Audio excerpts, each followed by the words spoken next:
ಅಂತೂ ಇಂತೂ ಒಂದು ಗೋಯಿಂಗು ಇನ್ನೊಂದು ಸ್ಲೀಪಿಂಗು. ನಮ್ಮ ಕೆಲಸ ಸ್ಟಾರ್ಟಿಂಗು.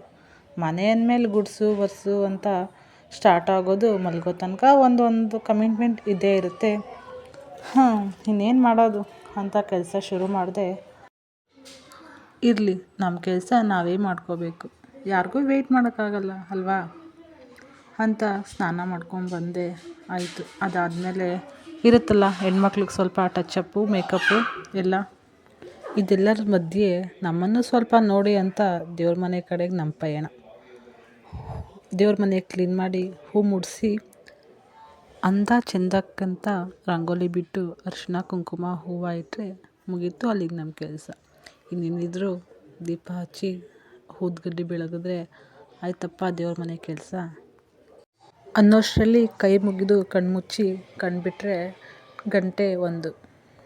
ಮತ್ತೆ ನಮ್ಮ ನಡೆ ಮಧ್ಯಾಹ್ನದ ಊಟದ ಕಡೆ ಅಂದಂಗೆ ಏನಾದರೂ ಒಂದು ಊಟ ಅಡುಗೆ ಮಾಡಲೇಬೇಕಲ್ಲ. ಸೊ ಏನು ಮಾಡೋಣ ಅಂತ ಮಕ್ಕಳು ಬರೋಷ್ಟರಲ್ಲಿ ಏನಾದರೂ ಒಂದು ಸ್ವೀಟ್ ಮಾಡೋಣ ಅಂತ ಮಿಲ್ಕ್ ಪೌಡ್ರ್ ಜೊತೆಗೆ ಮನೇಲಿ ಸ್ವಲ್ಪ ಸಕ್ಕರೆ ಹಾಲು ಇದರಿಂದ ಒಂದು ಸ್ವೀಟ್ ರೆಡಿ ಮಾಡೋಣ ಅಂತ ಅಂದ್ಕೊಂಡೆ. ತುಪ್ಪ ಸವರಿರೋ ಪ್ಲೇಟ್ ಮೇಲೆ ಆ ಒಂದು ಸ್ವೀಟ್ ಮಾಡಿರೋಂತಹ ಮೆಲ್ಟಿಂಗ್ ಸ್ವೀಟ್ನ ಮೇಲೆ ಹಾಕಿ ಸ್ವಲ್ಪ ಫ್ರೀಜರಲ್ಲಿಟ್ಟು ಶೇಪ್ ಕಟ್ ಮಾಡಿದ್ರೆ ಸ್ವೀಟ್ ರೆಡಿ. ಹಂಗೋ ಹಿಂಗೋ ಸ್ವೀಟು ರೆಡಿ ಆಯಿತು. ಜೊತೆಗೆ ಹೊಟ್ಟೆನೂ ಚುರ್ರಂತು.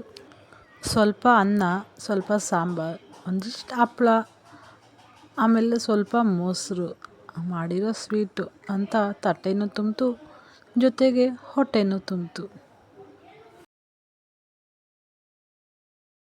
ಆಮೇಲೆ ಸಿಕ್ಬಿತ್ತು ಒಂದು ಕಳ್ಬೇಕು.